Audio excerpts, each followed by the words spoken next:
Hi, I'm Dr. Aditya Swamiyaji, consultant foot and ankle surgeon. So, ఈరోజు మనం learn about shoes.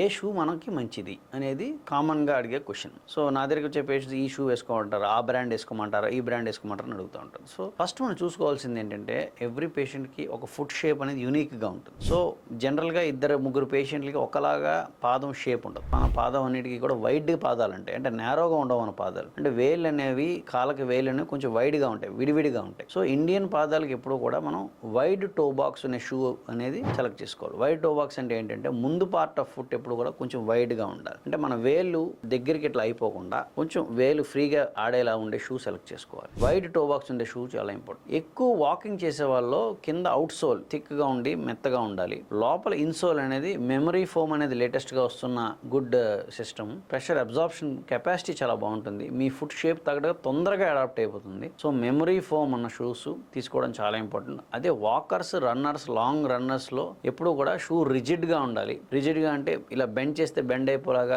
అంత మెత్తగా ఉండకూడదు. కింద అవుట్ సోల్ అనేది రిజిడ్గా ఇలా బెండ్ చేసిన బెండ్ అవ్వకుండా ఉండేలా గట్టిగా ఉండాలి. ఒక సింపుల్ బోట్ షేప్లో చిన్నగా సైడ్ నుంచి చూసినట్టయితే అటువంటి షేప్లో ఉండే షూస్ తీసుకుంటే ఫుట్ మీద ప్రెషర్ తగ్గుతుంది, హీల్ మీద ప్రెషర్ తగ్గుతుంది. షూ సెలెక్షన్ ఇటువంటి బేసిస్లో మనం చేసుకోవాలి. Thank you.